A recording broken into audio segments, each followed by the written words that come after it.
नमस्कार दोस्तों, किन्नौर आज और कल के चैनल पे आप लोग का मैं हार्दिक स्वागत करता हूँ। आज मैं आपको ऐसे शख्स से मिलाने जा रहा हूँ जो आचार्य हैं हमारे बौद्ध धर्म के। तो आजकल गोनपा में कल्पा के बौद्ध मठ में ये एक क्लास लगा रहे हैं। यहाँ के लोगों को बूटी भाषा के बारे में सिखा रहे हैं। तो पहले गुरुजी आपका मैं स्वागत करता हूँ किन्नौर आज और कल के चैनल पे। धन्यवाद। गुरुजी आपसे आशा करता हूँ कि आप अपना परिचय देंगे पहले। तो मेरा परिचय वैसे ये है कि मेरा नाम आ, थुरदिन सिंह केशे थुरदिन सिंह और मैं किन्नौर के ठंगी गांव का निवासी हूँ।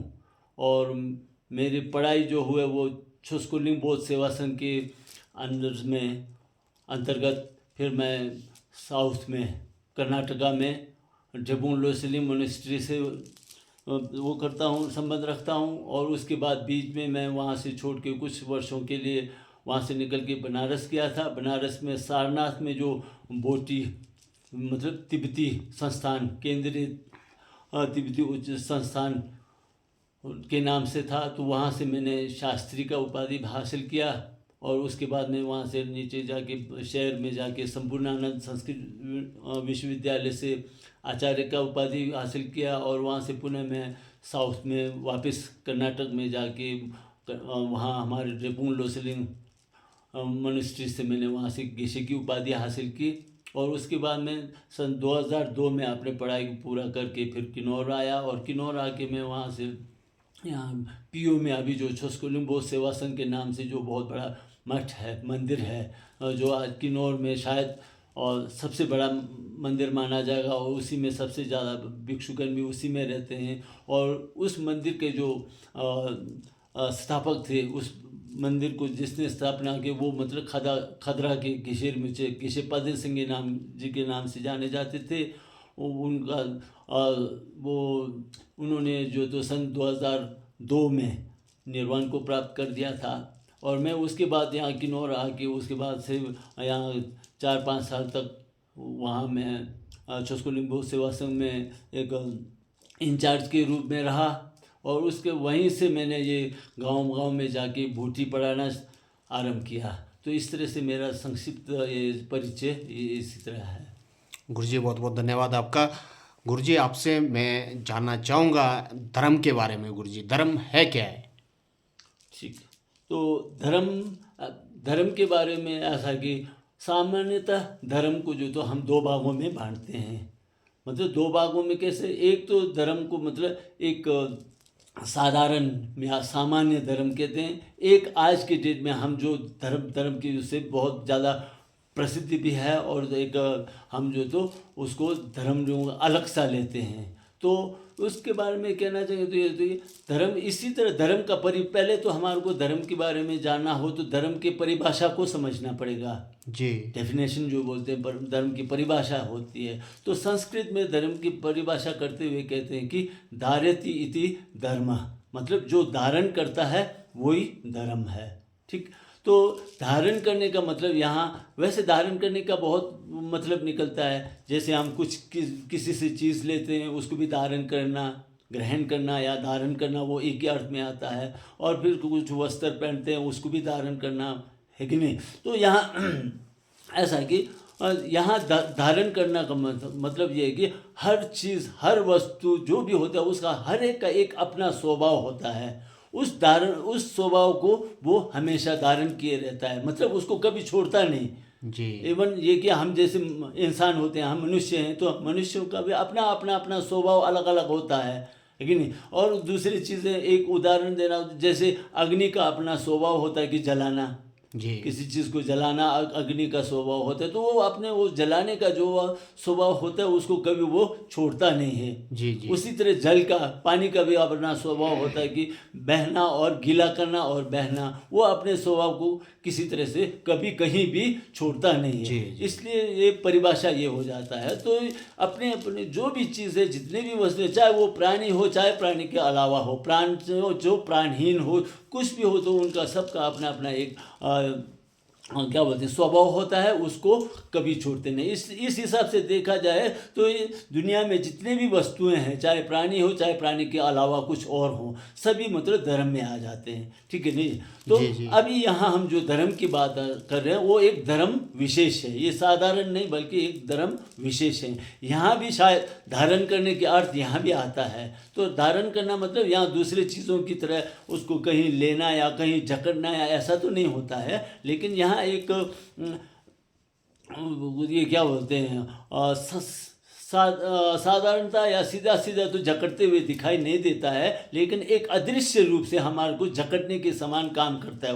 वो क्या कि हमारे जो जीवन में जितने भी हमारे परेशानियाँ, कष्ट, परेशानियाँ, दुख, दर्द जो भी होता है उससे वो हमारे को बचाता है कि नहीं, बचाता है। तो वो विशेष जो धर्म है वो है कि हमारे को मतलब प्राणियों को जो परेशानियों से या दुख से बचाता है। और एक दूसरी बात देखेंगे तो हम ये जो कर्म करते हैं, इन्हीं कर्मों की वजह से अगले जन्मों में, आने वाले जन्मों में हम कुछ बुरे जन्मों में चले जाते हैं, कुछ अच्छे जन्मों में आते हैं। तो वो भी कहा है कि वो भी इसी पर, धर्म पर ही निर्भर करता है। अगर हम धर्म का पालन करेंगे, धर्म जो है उसका पालन करेंगे तो हम दुर्गतियों में जाने से बचेंगे, मतलब बुरे योनियों में जन्म लेने से बचेंगे। और अगर अच्छे कर्म करेंगे तो अच्छे उसमें जाएंगे। तो इसमें भी सोचा जाए, अगर सही मायने में समझेंगे तो ये हमारे को जकड़ने के समान होता है, इसलिए ये एक धर्म विशेष है। तो धर्म के बारे में ऐसा, और धर्म आज के दिन में बहुत सारे धर्म हैं, है कि नहीं, बहुत सारे धर्म हैं। जैसे मैं अभी दूसरे धर्मों के बारे में मैं बहुत ज़्यादा जानकारी नहीं रखता हूँ, मैं नहीं जानता हूँ, लेकिन इतना मैं जानता हूँ कि धर्म कोई भी है, कैसे भी धर्म है, उसको जिन्होंने भी इसको बनाया है, जिन्होंने भी इसकी स्थापना की है, उसके बारे में जो तो किसी ने भी गलत विचार से या किसी प्राणी के मतलब दुख दर्द के लिए उसके लिए किसी ने भी नहीं बनाया है। और जिसने भी ये धर्म को बनाया वो जो तो एक प्राणियों के कल्याण के लिए, प्राणियों के हित में ही बनाया है, ठीक है। क्योंकि हर प्राणी इतने सारे हैं कि इन सभी प्राणियों के अपने अपनी सोच होती है, अपने अपने आकांक्षाएं होती है, और उन आकांक्षाओं को पूरा करने के लिए जो तो अपने आकांक्षाओं के अनुरूप ही एक मार्ग बनाया है कि उसको पाने के लिए एक रास्ता निकाला है। और शायद उसी रास्ते को हम जो तो आज धर्म के नाम से जानते हैं। तो इसमें जैसे बौद्ध धर्म है, तो बौद्ध धर्म में ये है कि बौद्ध धर्म मतलब बौद्ध धर्म यहाँ से, जहाँ से बुद्ध से ये जो तो शुरू हुआ, बुद्ध ने इसकी शुरुआत की और इसलिए इसको हमने बौद्ध धर्म बोल दिया। और बौद्ध धर्म मतलब अलग सा, ऐसा कहीं अलग सा कुछ भी नहीं है, ये कि भगवान बुद्ध ने मतलब प्राणी मात्र के हित के लिए, प्राणी मात्र के कल्याण के लिए जो शिक्षाएं दी, उसी को जो तो आज बौद्ध धर्म के नाम से जाने जाते हैं। तो शायद मेरे हिसाब से धर्म का अर्थ यही होना चाहिए कि हम जो भी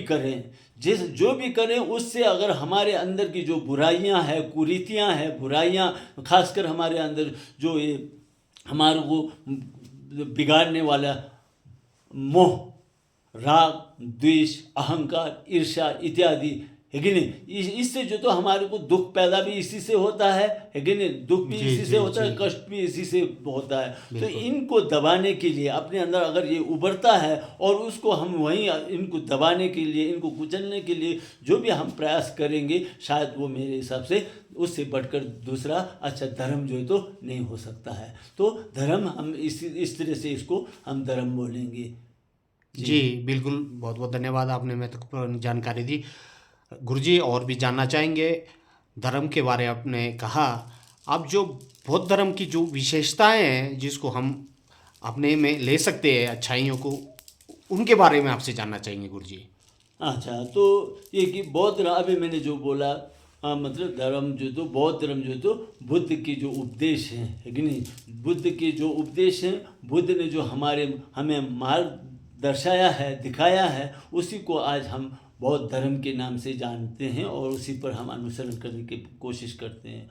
तो इसके बारे में हमारे लिए सबसे महत्वपूर्ण बात यह है कि जब बुद्ध ने पहला प्रवचन। वैसे छोटे मोटे मतलब छोटे मोटे प्रवचन बुद्ध ने बोध गया में बोधि प्राप्ति के बाद जो तो छोटे मोटे प्रवचन तो किए थे, लेकिन एक बड़े समूह में जो एक जनसाधारण पब्लिक में जो उन्होंने उपदेश किया वो सारनाथ में किया था।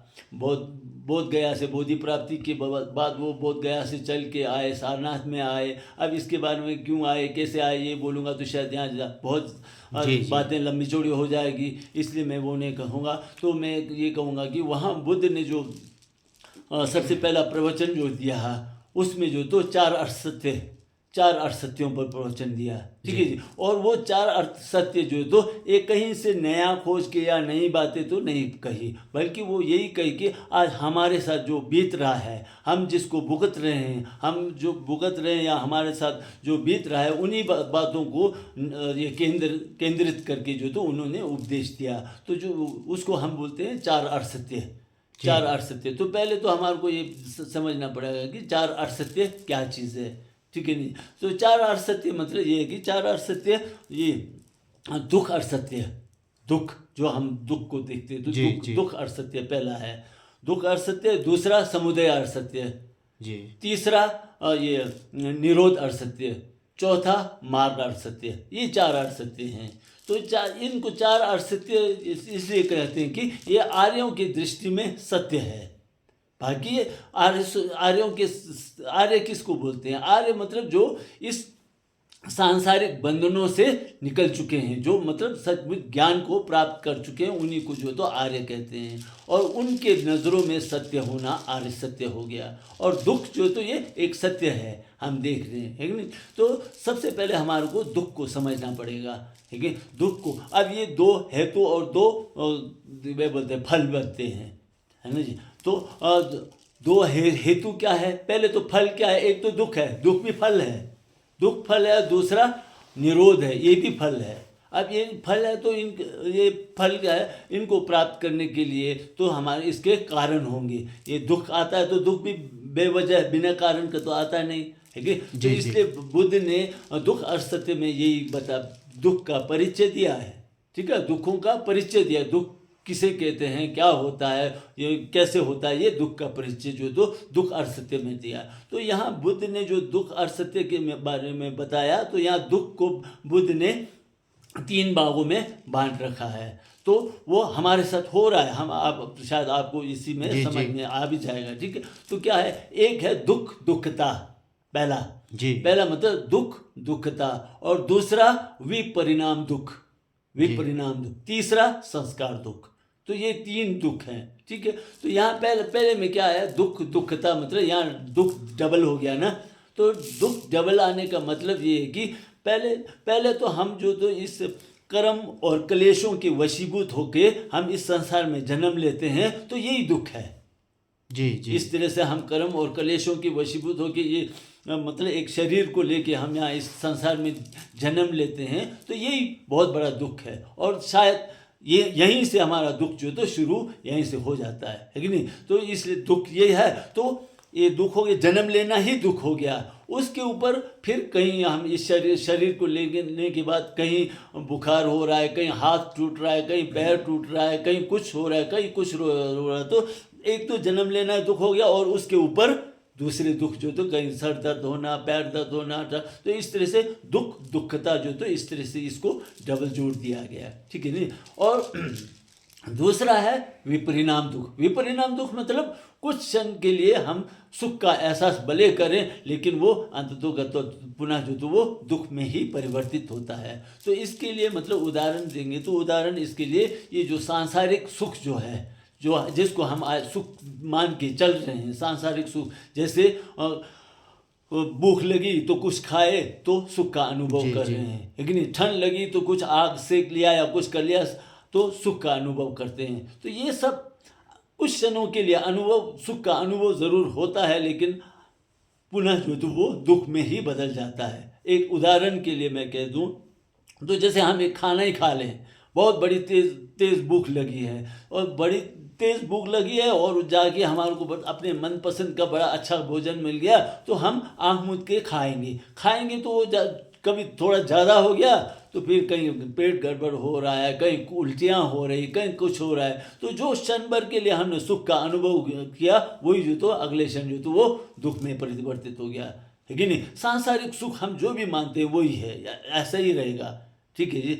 जैसे देखो, जैसे हमारे को कहीं जाना हो तो पहले तो ये लगता है कि हम बस में अगर सीट अपने हिसाब से सीट अच्छा से मिल गया, हम जैसा चाहते हैं ऐसा मिल गया, तो हम आराम से निकल जाएंगे। जैसे रिकोंग से दिल्ली जा रहे हैं तो पीओ में जब पहले तो यही लगता है कि मुझे अपने इच्छा अनुसार सीट मिल जाए तो मैं बड़े आराम से निकल जाऊंगा। लेकिन आपको बस में कैसे भी कोई भी सीट मिल जाए, आप वहाँ से कुछ दूर निकलेंगे नहीं तो फिर वही मतलब कहीं कमर में दर्द हो रहा है, कहीं उल्टियाँ होने, कहीं कुछ हो रहा है, कहीं कुछ, तो दिल्ली पहुँचते पहुँचते वो जो तो हमारे लिए परेशानी ही हो जाता है। तो इस तरह से मतलब सांसारिक जितने भी सुख हैं वो इस तरह ही है, अंततोगत्वा वो दुख में बदल ही जाता है, दुखी हो जाता है, ठीक है। इसको बोलते हैं विपरिणाम दुख, मतलब कुछ क्षणों के लिए सुख का ऐसा अनुभव हो, लेकिन वो बाद में जाके वो दोबारा दुख में ही परिवर्तित हो जाता है,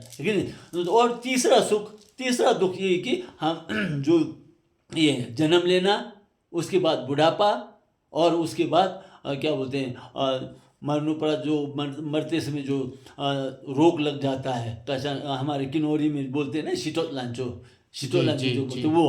और चौथा है मृत्यु, मर जाना, है कि नहीं। तो ये संस्कार दुख, इसको कोई कुछ नहीं कर सकता, ये अपने कर्मों से चलता है। इसको हम कर्मों से चलता है, इस पर हम कोई भी वो नहीं कर सकते। बाकी पहले वाले को तो हम अगर बदलना चाहे, इधर उधर करना चाहे तो कर सकते थे, पहले वाले जो दो थे उन दोनों को तो कर सकते, लेकिन ये तीसरा, इसको कौन कर सकता है। जन्म को कौन रोक सका, आज तक कोई नहीं रोक सका, है नहीं। और फिर उसके बाद जो बुढ़ापा है उसको कौन रोक सका, कोई नहीं रोक सकता। वो तो अपने कर्म, जब तक हम अपने कर्मों को ख़त्म नहीं करेंगे तब तक ये कभी ख़त्म होने वाला नहीं है, ठीक है। और फिर उसके बाद ये मृत्यु के समय जो रोग पड़ जाता है, लेकिन उसको भी कोई कुछ नहीं कर सकता। बाकी पहले वाले रोग तो क्या था, हम समय रहते अगर डॉक्टर से संपर्क कर सकते तो वो हो जाते, लेकिन ये शीतल जो बोलते हैं ये जो तो इसको जो तो कोई भी डॉक्टर आज तक नहीं रोक पाया। बड़े से बड़े इंजीनियर, बड़े से बड़े साइंसदान जो तो इसको रोकने की कोशिश तो की है, लेकिन वो नहीं रोक पा रहे हैं। उसी तरह मृत्यु को कौन रोक पा। तो इस तरह से भगवान बुद्ध ने मतलब सबसे पहले जो तो हमारे को अब अपने जो परेशानियां हैं, हमारी परेशानियां जो है इसी का परिचय दिया। अब हम भले इसको समझते हैं, हम भुगत तो रहे हैं, लेकिन दुख हम समझ नहीं पा रहे हैं। अब जो पहला दुखता है उसका उदाहरण जो दिया, उसको जो तो हम थोड़ा बहुत समझ भी लेते हैं, लेकिन दूसरा और तीसरा जो है उसको समझना हमारे लिए आसान नहीं है। इसके लिए तो हमारे को काफ़ी समझना पड़ेगा, सोचना पड़ेगा, समझना पड़ेगा, तब जाके हम इसको समझ सकते हैं। नहीं तो हम आज सुख का मतलब यही कि सांसारिक जो सुख है, खाना पीना, अच्छे खाने को मिले, अच्छे पहनने को मिले, या अच्छे गाड़ियों में घूमने को मिले, अच्छे उसमें यही है। तो इसको समझना थोड़ा समस्या है, ठीक है। तो भगवान बुद्ध ने पहला ये कहा, और उसके बाद अब ये जो दुख हैं, ये दुख जो है इनको क्या है, भगवान बुद्ध ने ये कहाँ से आए। दुख बेवजह तो आता नहीं है, मतलब चाहे इन तीनों में कोई भी दुख हो तो ये बेवजह तो आता नहीं है, कि नहीं। इसका कुछ न कुछ कारण होगा, कारण के बदौलत ही ये आता है। तो इसके लिए समुदय अर्सत्य, दुख अर्सत्य, समुदय अर्सत्य। समुदय अर्सत्य मतलब इसको, समुदय का मतलब उत्पन्न करने वाला, एक तरह का बीज, दुख का बीज या दुख का कारण, ठीक है। तो वो दुख के कारण क्या है, दुख के कारण को भी दो भागों में बांट दिया है। एक क्लेश है, दूसरा कर्म है, कर्म और क्लेश, है नहीं। अब यहाँ क्लेश क्या है, क्लेश मतलब दुख को पैदा करने वाला, है ना, दुख को पैदा करने वाला क्लेश, और कर्मों को कराने वाला। कर्म कौन कराते हैं, कर्म भी तो खुद तो आता नहीं, कर्म हम करते हैं, और कर्म करते हैं तो वो खुद ऐसे तो हम करते नहीं, कोई ना कोई कुछ न कुछ ऐसा होता है जो हमारे को उसको करने पर मजबूर कराता है ना। तो अभी दुख की बात हो रही, तो यहाँ क्लेश द्वारा मतलब जो हमारे कर्म हैं वो बुरे कर्मों से ही अर्थ लेना पड़ेगा। वैसे कर्म तो दो तरह के होते हैं, अच्छे कर्म भी होते हैं, बुरे कर्म भी होते हैं। तो यहाँ हम दुख की बात कर रहे हैं, दुख के कारणों की बात कर रहे हैं, तो बुरे कर्मों की ही बात होगी। तो यहाँ बुरे कर्मों को बात करते हैं, तो बुरे कर्मों को कराने वाले हमारे अंदर ये है, क्या बोलते हैं, क्लेश। क्लेश मतलब ये कि राग, द्वेष, मोह, ईर्ष्या, अहंकार इत्यादि जो है, इनको जो हम क्लेश बोलते हैं। जी इनको जी क्लेश इसलिए बोलते हैं कि हमारे हिंदी संस्कृत में हम ये प्रयोग करते हैं ना शब्दों, जैसे कलह। कलह का मतलब लड़ाई, लड़ाई झगड़ा को कलह बोलते हैं ना। जी तो वो जी लड़ाई झगड़ा पैदा कौन करता है? यही करता है, राग, द्वेष, मोह, ईर्ष्या, अहंकार, यही लड़ाई झगड़ा पैदा। और एक दूसरा शब्द आता है कलिष्ठ। कलिष्ठ मतलब दुख का होता है। तो दुख कौन पैदा करता है? दुख भी तो यही पैदा करते हैं, जी राग, द्वेष, मोह, ईर्ष्या, यही तो हमारे को उकसा करके जो तो गलत कर्म करने पर बेबस करते हैं, और वो गलत करने के बाद तो हमारे को दुख के सिवाय और कुछ नहीं मिलता है। ठीक, फिर उसके बाद तीसरा है, तो इस तरह से ये समुदाय असत्य में ये दो है। तो इसको में भी वैसे देखा जाए तो अगर बुद्ध के उपदेशों से इसको जोड़ा जाए तो ऐसा कि बुद्ध के उपदेशों के अनुसार जो तो ये जो क्लेश हैं, ये 84,000 किस्म के होते हैं, 84,000 किस्म के। जी और जी इन 84,000 किस्म के क्लेशों को नष्ट करने के लिए बुद्ध ने जो उपदेश दिए वो भी 84,000 किस्म के उपदेश किए। ठीक है, एक एक क्लेश को काटने के लिए एक एक तरह का उपदेश जो थे बुद्ध ने किया। तो इस तरह से ये बुद्ध ने ये किया। तो क्लेश, कर्म फिर कर्म भी दो तरह के होते हैं। एक अच्छे कर्म, कुशल कर्म होता है, एक अकुशल कर्म होता है, मतलब पाप कर्म और पुण्य कर्म, जो हम एक साधारण उसमें बोल सकते हैं। तो इन्हीं की वजह से, इन्हीं क्लेशों की वजह से जो तो दुख हमारा उत्पन्न होता है। तो ये कहने का मतलब ये कि जैसे पहले दुख असत्य हम बताते समय तो दुख को पहले बता दिया और इसका कारण जो तो बाद में बता रहे हैं, जबकि हमारे अंदर हम समझते भी ऐसे ही समझते हैं, दुख को पहले समझते हैं और उसके बाद जो तो उसके कारणों को समझते हैं, है कि नहीं। और सच्चाई होता क्या है, कारण पहले आएंगे और फल जो तो बाद में आता है। लेकिन इसको करने का यहाँ इस तरह से बुद्ध का क्रम इसलिए ऐसा बनाया कि इसको समझने में इस तरह से समझा जाता है। पहले को दुख को समझेंगे, फिर उसके कारणों को समझेंगे। जैसे हमारे को सर दर्द होता है या पेट दर्द होता है, तो हमारे को तो सिर्फ दर्द तो एहसास होता है, लेकिन उसके कारणों का कुछ पता नहीं चलता है। उसके कारणों को जानने के लिए हमारे को डॉक्टर से संबंध करना पड़ता है।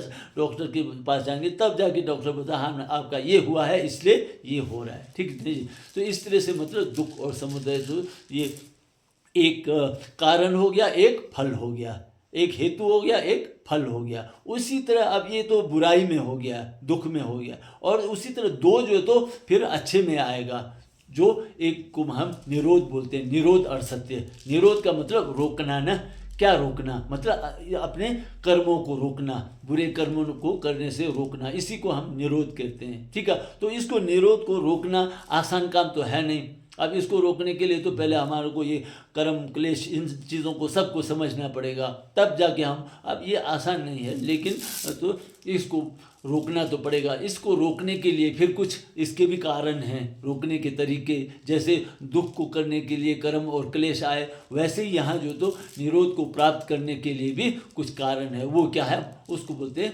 मार्ग और सत्य, ठीक है नहीं, मार्ग और सत्य। तो मार्ग और सत्य में भी बहुत सारी बातें आएगी।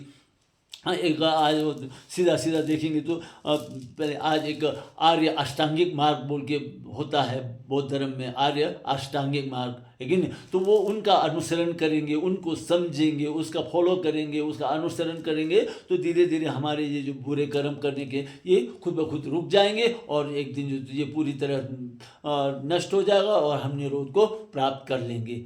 ठीक है, तो इस तरह से मतलब एक संक्षेप में तो शायद मेरा बोलने का तरीका कैसा है पता नहीं, तो ये थोड़ा ज़्यादा ही खींचते जा रहा है। तो एक संक्षेप में यही है कि बुद्ध ने पहला प्रवचन ही इस पर किया था, 4 अर्थसत्य पर, जो वाराणसी के सारनाथ क्षेत्र में वो किया था। और वहाँ का पहला इसका मतलब मेन उनका लक्ष्य जो तो वहाँ उनके जो साथी थे पंचवर्गीय भिक्षु, पंचवर्गीय भिक्षु जो तो बोध गया में, है कि नहीं, बोध गया में उन्होंने जब तपस्या कर रहे थे, तो उस समय उनके 5 मित्र थे, और वो बाद में जो तो वो लोग बुद्ध को अकेला वहाँ छोड़ करके सारनाथ में आए थे। और इसीलिए बुद्ध ने बोधि प्राप्ति के बाद पहला प्रवचन जो तो उनको देने का फैसला किया, और फिर वो जो तो वहाँ से सारनाथ में आके तो ये 4 अर्थसत्य नाम का जो इस पर जो तो उन्होंने प्रवचन किया। और फिर बाकी उसके बाद तो जैसे प्रज्ञापारमिता का हुआ, फिर तंत्र का हुआ, ये सब बहुत सारे प्रवचन हुए थे। तो लेकिन अभी यहाँ ये ज़्यादा नहीं बोलेंगे, केवल ये 4 अर्थसत्य जो है इसका एक संक्षिप्त परिचय इस तरह से है जी। और भी कोई अच्छाई जिसको हम फॉलो कर सके बौद्ध धर्म का? बौद्ध धर्म का अच्छाई का फॉलो करना नहीं करना वो हमारे ऊपर डिपेंड करता है। खासकर मैं आपको कुछ, आप यहाँ सही बैठेगा नहीं बैठेगा पता नहीं, मेरे को लगता है कि आज की डेट में हमारे पास एक जो विकास है, विकास जो है तो एक भौतिक जो विकास है कि नहीं, भौतिक जो विकास, बाहरी जो विकास हो रहा है, वो विकास जो है तो हमारा आज जो तो अपने चरम सीमा पर है। देखो हमने कभी सोचा भी नहीं था कि कभी चंद्रमा पर कोई पहुंच जाए या मंगल ग्रह पर कोई पहुंच जाए, लेकिन आज वैज्ञानिकों ने ये चमत्कार कर दिखाया, इतना विकास कर दिया कि आज हम जो तो आराम से चंद्रमा तक भी पहुंच रहे हैं, हाँ, मंगल ग्रह तक भी पहुंच रहे हैं। ये सब जो तो ये विज्ञान जो तो विज्ञान की देन है कि नहीं, विज्ञान की देन है। और भी देखो, हम यहाँ किन्नौर के कल्पा में बैठे हुए हैं, एक बटन दबाया नहीं कि यहाँ देखो रात को भी दिन के उजाले की तरह उजाले में हमारे को रहने का मौका मिल रहा है। ये विज्ञान की देन है, ये विकास है कि नहीं। और एक प्लास्टिक का डब्बा बना हुआ है, एक बटन दबा दे तो आपका पूरा मतलब दुनिया उसमें दिखाई देने लगता है। ये सब जो तो विकास है कि नहीं। लेकिन हम सोचने वाली बात ये है कि ये इतने सारे भौतिक विकास होने के बावजूद आज दुनिया में कोई भी सुख शांति से नहीं है, कोई भी शांत नहीं है, हर कोई अशांति है। हर कहीं जाओ, कहीं भी जाओ अशांति है, अशांति, ठीक है।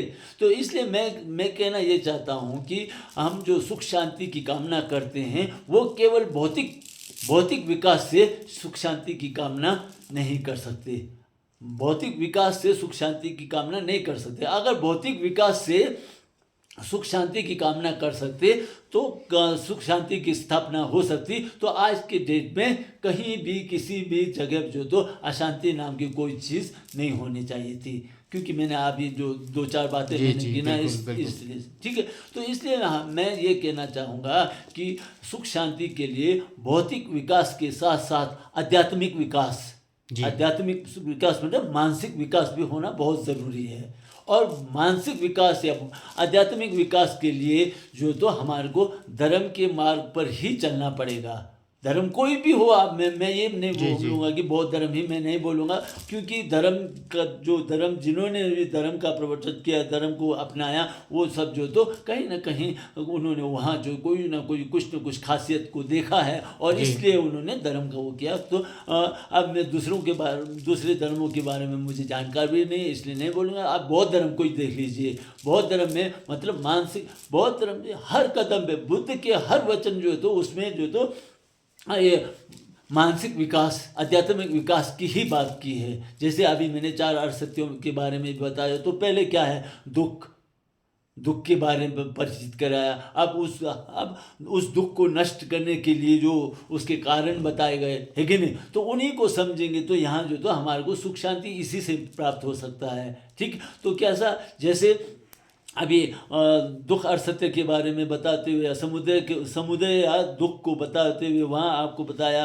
जो मतलब एक हेतु है, एक फल है। तो हेतु में क्या आया, अज्ञानता मेन आया। अज्ञानता के द्वारा जो तो राग और द्वेष उत्पन्न हुआ, और राग और द्वेष के माध्यम से जो तो कहाँ से कहाँ पहुँच गया। आज जो तो पूरा हमारे जो इतना भौतिक विकास होने के बावजूद जो अशांति फैल रही है, ये कहीं न कहीं हमारी सोच, ये अज्ञानता और इसके बाद राग द्वेष की वजह से ही ये सब कुछ हो रहा है। तो अगर हमें सुख शांति चाहिए तो हमें इसको छोड़ करके इसके खिलाफ जाना पड़ेगा। और वो क्या, खिलाफ का मतलब ये नहीं कि हम किसी से लड़े, किसी को वो नहीं, बल्कि अपने आप में, अपने अंदर की जो बुराइयां हैं उन बुराइयों को निकाल दें। और वो बुराई जो तो राग द्वेष मोह ईर्ष्या अहंकार इत्यादि है कि नहीं। और उसके विपरीत हमारे को अपनाने का क्या है, ये कि मैत्री भावना, मतलब मित्रता की भावना, और फिर करुणा है कि नहीं, दया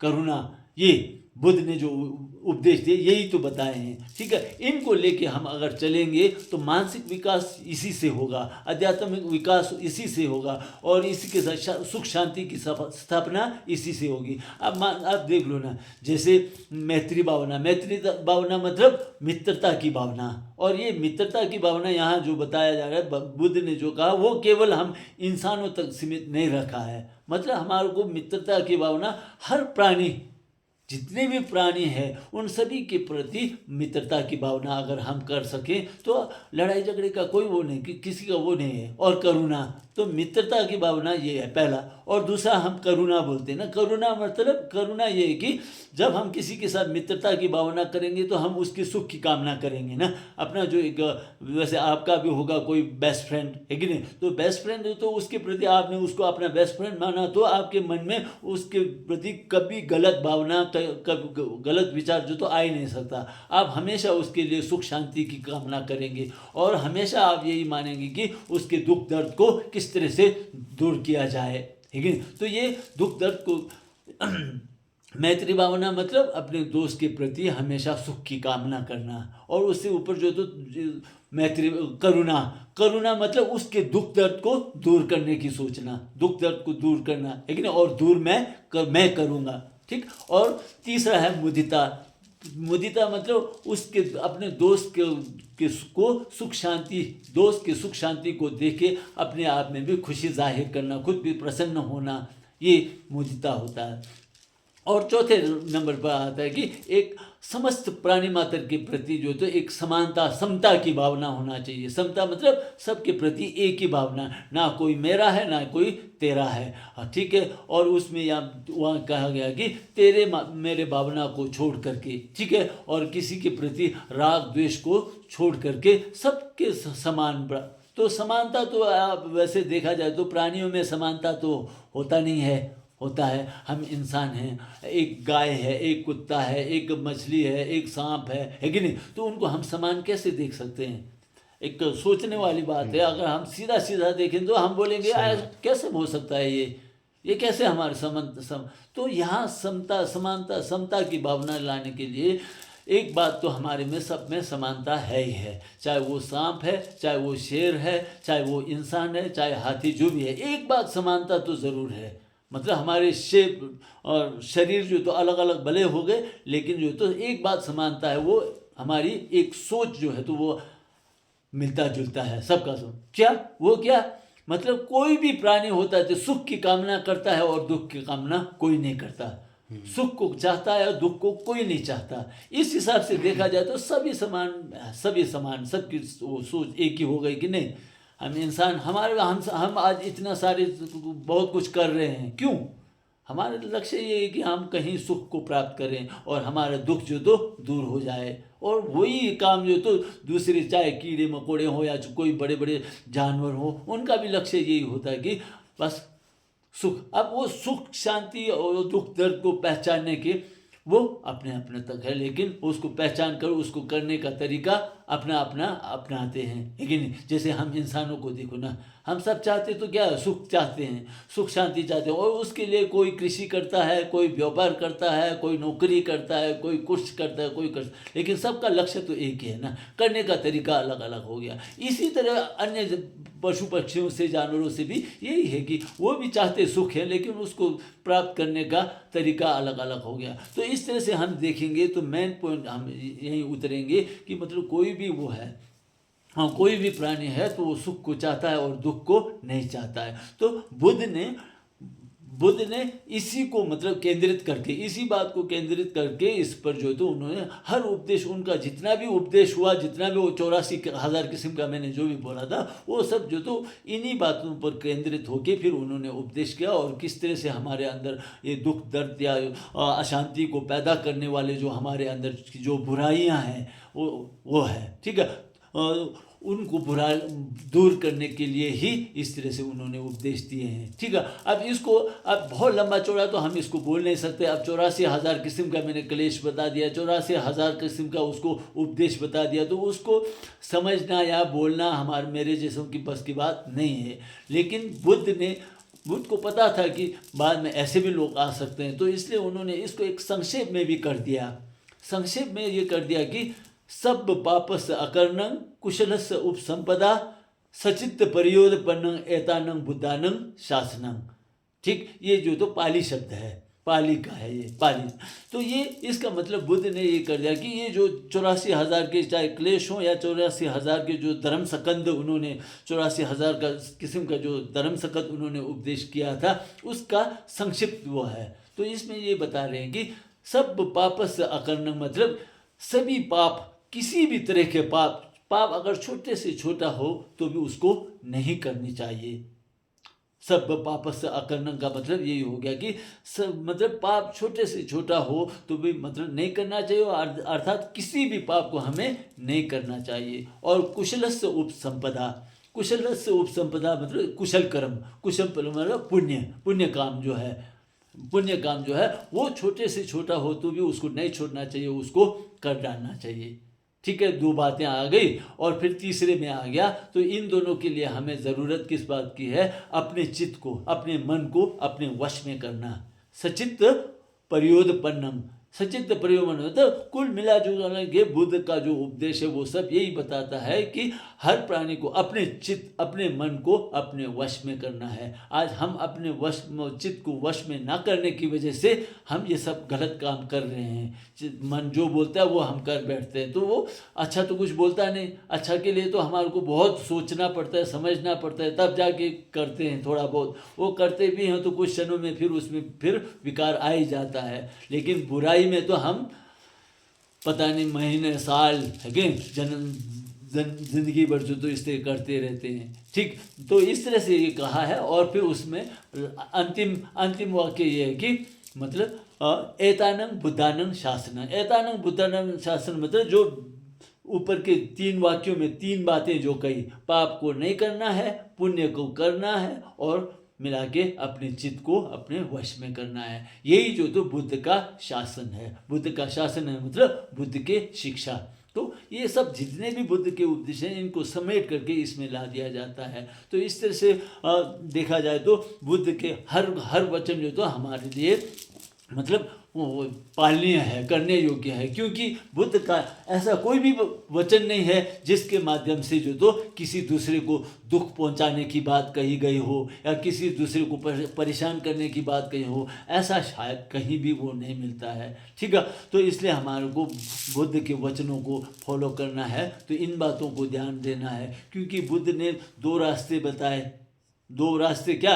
एक ये कि जो हमारे को दुर्गतियों में ले जाता है उसकी परिचय कराया ना, जैसे राग द्वेष मोह ईर्ष्या, इनको नहीं करना है, इनके संगत में नहीं जाना है, इनको जो तो हर तरह से साफ करना है। और दूसरी तरफ से क्या बताया? मतलब करुणा है कि नहीं, मैत्री भावना, करुणा, मुदिता, ये समता भावना, इसको ये करना है। तो इस तरह से जो तो बुद्ध के हर वचन में यही है। ठीक है, तो इसलिए हमारे को इस तरह से इसका फॉलो करना चाहिए। और बौद्ध धर्म की खासियत एक ये है कि बौद्ध धर्म में ये बताया गया कि भगवान बुद्ध ने जहाँ भी बौद्ध धर्म में जहाँ कहीं भी दुश्मन की बात आती है तो वहाँ दुश्मन के रूप में हमारे को किसी को जो तो किसी प्राणी को दुश्मन के रूप में नहीं देखना है।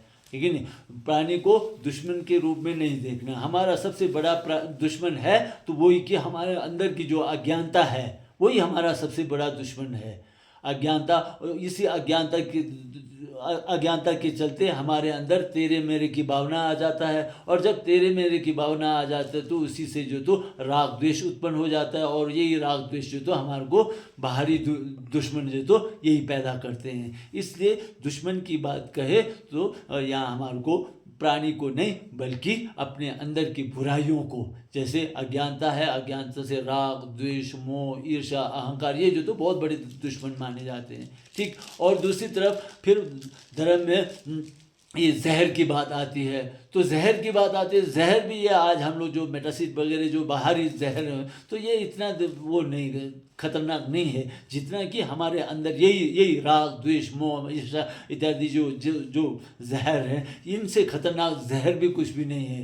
लेकिन क्योंकि देखो ना, बाहरी जहर क्या कर सकता है? बाहरी जहर तो हम पी भी लेंगे, खा भी लेंगे, तो समय रहते हम इसका ट्रीटमेंट करेंगे तो इसे हम बच भी सकते हैं। आज बहुत कुछ हो भी रहा है, बच भी रहे हैं, लेकिन राग द्वेष मोह ईर्ष्या, ये जहर जो हमारे अंदर है, तो इससे बचना किसी के लिए बस की बात नहीं है। ठीक। और दूसरी बात, जो बाहरी जहर हैं, ये अगर हम इससे बच नहीं भी सकते हैं तो ये ज़्यादा से ज़्यादा हमारा एक जीवन जो तो नष्ट करेगा, बाकी कुछ नहीं कर सकता। ये जो तो एक जीवन को नष्ट करेगा, और इसमें इतना दम नहीं है कि ये हमारे को कहीं नरक में फेंक दे, या प्रेत में फेंक दे, या कहीं मतलब बुरे उसमें फेंक दे, इनमें दम नहीं है। लेकिन हमारे अंदर जो असली जहर, जो राग द्वेष मोह ईर्ष्या इत्यादि जो है, ये हमारे को यहाँ से तो ख़त्म करेंगे, यहाँ से करने के बाद कहीं नरक में पहुँचा देंगे, कहीं प्रेत में पहुँचा देंगे, कहीं तिर्यक में पहुँचा देंगे, तो कहीं भी ये जो तो पहुँचा सकते हैं। इसलिए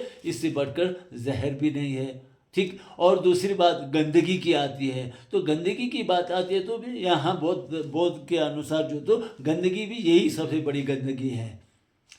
अपने अंदर की जो बुराइयां हैं ना, हमारी पहचान या हमारे को समाज में जो तिरस्कार जो हमारे को मिलता है, वो इन्हीं की वजह से मिलता है। हम जैसे बिना मुंह धोए शहर में जाएंगे, बाज़ार में जाएंगे, तो वहाँ ज़्यादा से ज़्यादा लोग कुछ थोड़ा देख के हंसेंगे और बाकी कुछ नहीं करेंगे। और अगर हम राग द्वेष मोह इसको लेके जाएंगे तो हमें कोई भी पसंद नहीं करेगा, वहाँ कोई भी हमारे से बात करना अब तक पसंद नहीं करेगा, कोई भी वो नहीं करता। तो इसलिए गंदगी हमारे से कौन जुटना चाहेगा? अगर हम क्रोधी हैं, हम लालची हैं, है कि नहीं, हम कंजूस हैं, तो कौन हमारे साथ दोस्ती करना चाहेगा? कोई नहीं करना चाहेगा ना। लेकिन बाहरी जो मल है उससे तो चलो हंसेंगे, थोड़ा हंसेंगे, बाकी तो वो हाँ ही मज़ा में वो तो इसलिए बौद्ध धर्म में यही बताया कि हमारे को चाहे दुश्मनी करना हो, चाहे जहर को दूर करना हो, चाहे इस तरह से गंदगी को दूर करना हो, तो झांकना अपने आप में है। तो इस तरह से बौद्ध धर्म के बारे में थोड़ा सा इस तरह से मैं बता रहा हूँ। आपको क्या संतुष्टि होती नहीं, आपको जी कैसे जी जी लगता है, बिल्कुल मुझे नहीं पता, बिल्कुल मेरे बिल्कुल विचारों से ये लगता है। बिल्कुल बिल्कुल आप बहुत महत्वपूर्ण जानकारी हमें दे रहे हैं। गुरुजी, एक चीज़ और जानना चाहूँगा, बौद्ध धर्म में मेडिटेशन का भी एक बहुत बड़ा रोल रहता है, इसके बारे में क्या कहना सर आपका? हाँ जी, तो ये भी है। जैसे बौद्ध धर्म के अनुसार हमारा अंतिम लक्ष्य बोधि को प्राप्त करना होता है, बुद्धत्व की प्राप्ति। आप बोधि प्राप्ति भी बोल सकते हैं और बुद्धत्व की प्राप्ति भी बोल सकते हैं। ठीक। तो बोधि प्राप्ति या बुद्धत्व की प्राप्ति के लिए दो बातों का होना बहुत ज़रूरी है। दो बात, जैसे पंछी को आकाश में उड़ने के लिए दो पंखों की आवश्यकता होती है, उसी तरह बोधि को प्राप्त करने के लिए अर्थात बुद्धत्व की प्राप्ति के लिए भी दो बातों के, उसको बोलते हैं हम ये क्या बोलते हैं, उपाय पक्ष, उपाय और प्रज्ञा। उपाय और प्रज्ञा बोल के दो तरह के होते हैं। तो उपाय वाला जो तो अभी तक मैं जो बोल रहा था, मैत्री, करुणा, बोधिचित, है नहीं, मैत्री, करुणा, बोधिचित इत्यादि में जो अभी तक जितना भी इससे पहले बोल रहा था, वो जो तो सब उपाय पक्ष में जाता है। जैसे दूसरों के प्रति अच्छी सोच रखना, दूसरों के प्रति मतलब एक अच्छी, किसी को भी प्रति भी एक गलत सोच नहीं रख के हर प्राणी के लिए सुख शांति की कामना करना, ये उपाय पक्ष में जाता है। और दूसरा मैंने बताया कि प्रज्ञा, है कि नहीं, तो यही प्रज्ञा है। प्रज्ञा के लिए, प्रज्ञा मतलब होता है एक तरह से, प्रज्ञा का मतलब ये मेरे को प्रज्ञा हम एक अपने बुद्धि से जोड़ेंगे तो शायद गलत नहीं होगा। ठीक है, बुद्धि से। तो क्योंकि हमारे अंदर जो बुराइयां हैं, हमारे अंदर की जो बुराइयां हैं, उन बुराइयों को निकालने के लिए तो बुद्धि की आवश्यकता पड़ती है। बाहरी जो बुराइयां हैं, जैसे बाहर देखो कांटे हुए या कुछ भी ऐसा बुरे चीज़ होते हैं, उनको काटने के लिए तलवार की आवश्यकता पड़ती है और ये क्या कुल्हाड़ी की आवश्यकता पड़ती है, इससे बाहरी वो। लेकिन हमारे अंदर की जो बुराइयां हैं, इनको नष्ट करने के लिए कोई ना तलवार काम साथ देगा, ना कोई कुल्हाड़ी साथ देगा, कुछ भी नहीं देगा, है कि नहीं। तो उसको निकालने के लिए हमारे दिमाग, बुद्धि जो है वो है। ठीक है, तो प्रज्ञा मतलब यही है, एक ऐसा बुद्धि जो कि सच्चाई को, सही मायने में सच्चाई को समझ सके। अब आज हम जो समझते हैं वो शायद हम पूरे सच्चाई को नहीं समझ पा रहे हैं, नहीं देख पा रहे हैं। जिस दिन हमारे अंदर प्रज्ञा पूरा होगा तो उस दिन हम उसको अच्छी तरह से वो कर सकते हैं। तो प्रज्ञा वो है। तो जैसे हम अनित्य हैं, हम नित्य तो नहीं है ना, हम अनित्य हैं। अनित्य हैं मतलब जैसे जन्म लिया तो हमें मरना ही मरना है, जन्म लेने के बाद मन नहीं मना है। एक ये हो गया स्थूल, स्थूल मतलब मोटाई में, हम जन्म ले गए और मर गए, तो ये एक मोटाई में हम जो तो इसको अनित्य के रूप में देखते हैं। और एक सच्चाई ये भी है कि अनित्य जो तो एक सूक्ष्म, सूक्ष्म मतलब बारीकी में भी जाएं तो अनित्य जो तो एक बारीकी में भी जाना पड़ता है। जैसे आपका जो शरीर है ना, ये आप जब जन्म लिए तब कितना था, बहुत छोटा सा, बहुत छोटे थे, और आज जो थे यहाँ तक पहुँच गए, तो आपको पता चला कि ये कैसे हुआ, कब हुआ, पता नहीं चला। ये तो शन शन शन शन शन पर शन शन, हर क्षण जो तो बदलता हुआ जो तो यहाँ पहुँच गया है कि नहीं। तो इसको समझना बहुत मुश्किल है ना। तो इसको समझने की जो हमारे पास एक बुद्धि या जो भी बोलो, इसको समझने वाला सही मायने में ये बारीकी से, जैसे जैसे एक क्षण क्षण के परिवर्तन को जो सही मायने में समझने वाला, उसको भी शायद हम प्रज्ञा बोल सकते हैं। और दूसरी बात, हम बौद्धों के इसमें जो तो एक सिद्धांत है शून्यता की सिद्धांत, जी शून्यता बोलते हैं, है ना।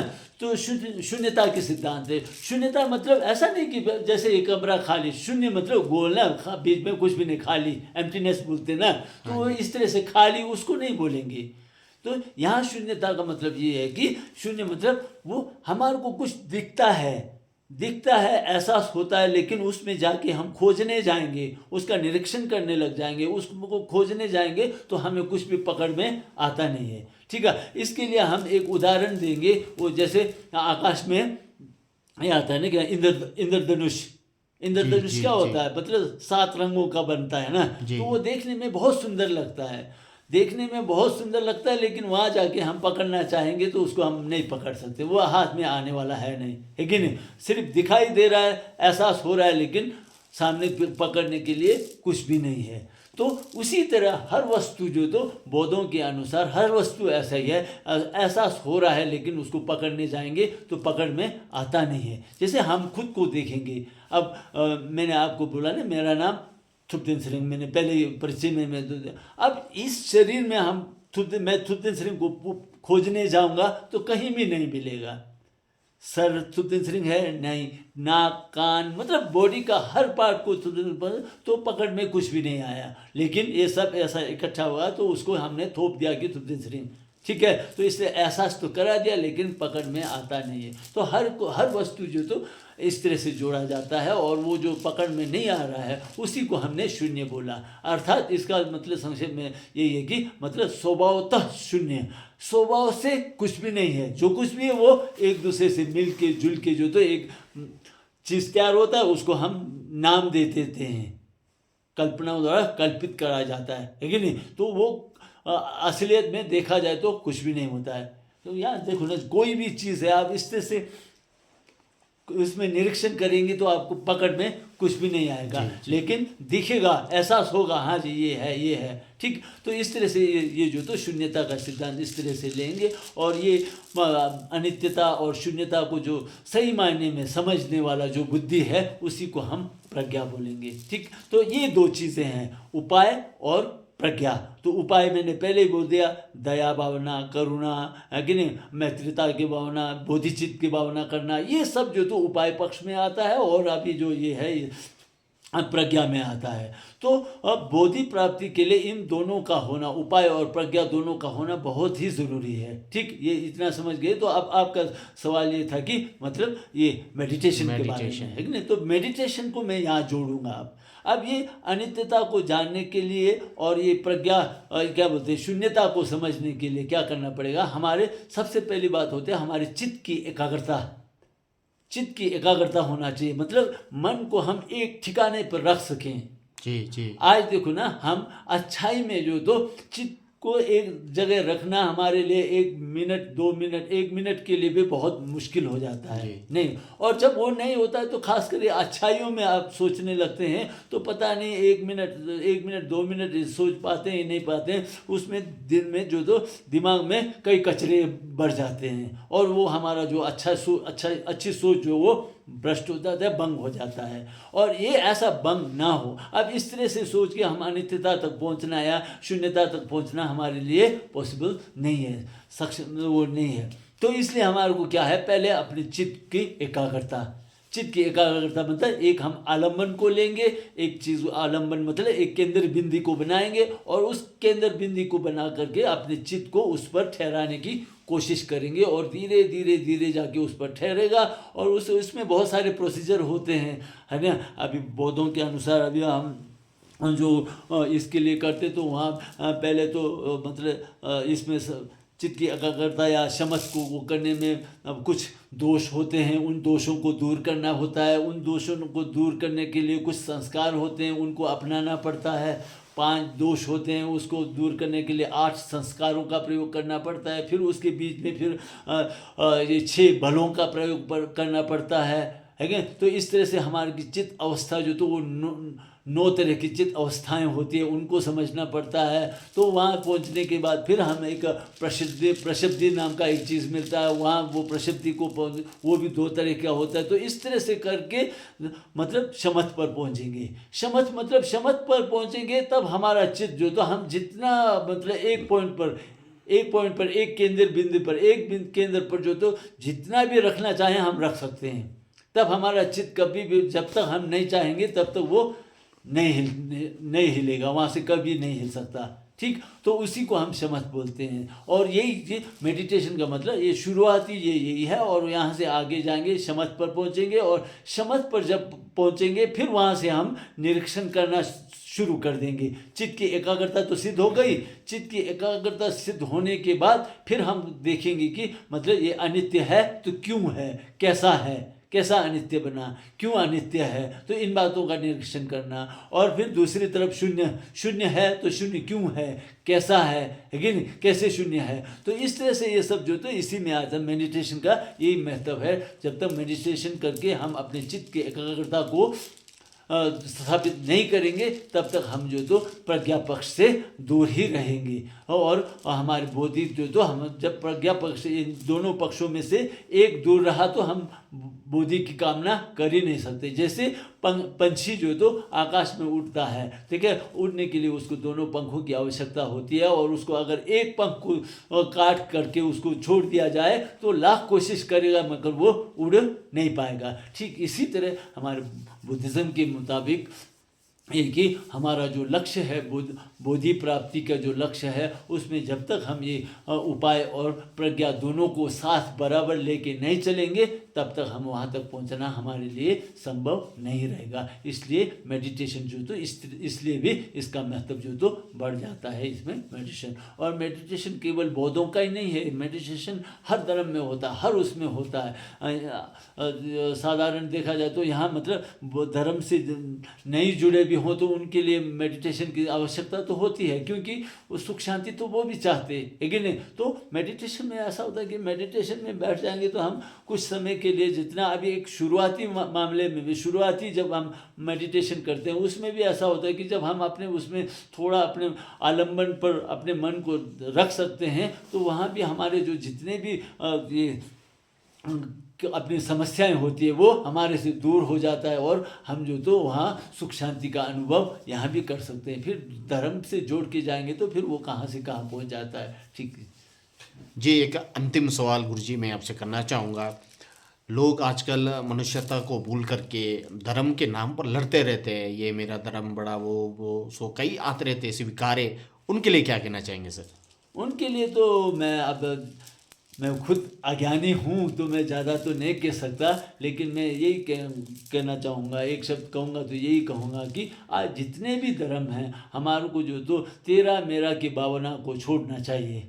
तेरे मेरे भावना को छोड़ करके हमें एकजुट होना चाहिए। एकजुट होकर के प्राणी मात्र के कल्याण के लिए, प्राणी मात्र के सुख शांति के लिए, एक विश्व शांति के लिए, या मतलब हर किसी के सुख शांति के लिए, हर प्राणी के दुख दर्द को दूर करने के लिए और सुख शांति की स्थापना के लिए एकजुट करके होके काम करना चाहिए। और क्योंकि एक धर्म ही ऐसा चीज़ है जो विश्व शांति बोलो या प्राणी मात्र के सुख शांति को स्थापित कर सकता है वो तो। और अगर हम खुद धार्मिक होते हुए धार्मिक बन करके हम ही अगर एक दूसरे को लड़ाने या लड़ाने में लग जाते हैं तो ये हमारा धर्म जो तो कोई भी धर्म इसकी अनुमति कोई भी धर्म नहीं देता है। ठीक, तो धर्म अपनी तरफ से क्या है अपनी तरफ से तो अच्छा ही है। जिन्होंने भी बनाना, मैं पहले ही बता दिया कि जिन्होंने भी बनाया वो प्राणी मात्र की सुख शांति के लिए बनाया है, ना कि दुख दर्द के लिए। प्राणी को दुख दर्द देने के लिए किसी ने भी धर्म को धर्म प्रचार ने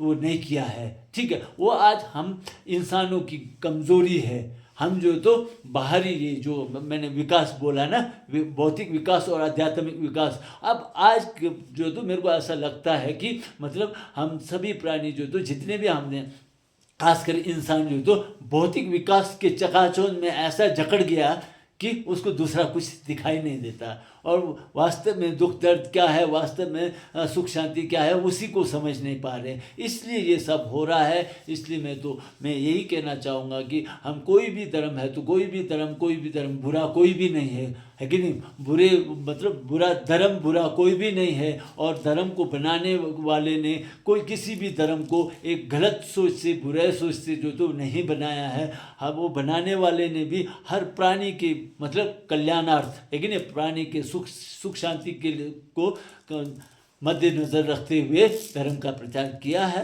और उसी को आज हमें भी इन बातों को समझ करके एक तेरा मेरा की भावना को छोड़ करके एकजुट होकर हमारा लक्ष्य ये होना चाहिए कि हम हर प्राणी, समस्त प्राणी मतलब कि प्राणी मात्र के कल्याण के लिए हम काम करेंगे। और इसी सोच को लेके अगर हम धर्म पर चलेंगे तो आज के डेट में किसी भी तरह का दुख दर्द या अशांति है कि नहीं होनी नहीं चाहिए। क्योंकि एक तरफ का जो हमारे सुख शांति के लिए विकास दो तरह से होना चाहिए था, उसमें एक तरफ से विकास जो तो आज अपने चरम सीमा पर पहुंच चुका है। मैं पहले ही बता दिया, विज्ञान के द्वारा आज जो हो रहा है, भौतिक विकास जो हो रहा है, वो अपने चरम सीमा पर है। और इसी में अगर हम अपने धार्मिक मतलब आध्यात्मिक विकास का जो मार्ग है, धर्म रूपी जो आध्यात्मिक विकास का मार्ग है, इस पर हम अगर सही अनुसरण करेंगे, इस पर फॉलो करेंगे, तो आज के डेट में कहीं भी मतलब सुख शांति, दुख दर्द या अशांति नाम की कोई चीज़ नहीं रहनी चाहिए। इसलिए हमें इसको दूर करने के लिए हमें एकजुट होना चाहिए, और एकजुट होकर जो तो अपने कार्य को करना चाहिए, उस पर चलने की कोशिश करनी चाहिए। मैं यही कहूँगा। धन्यवाद।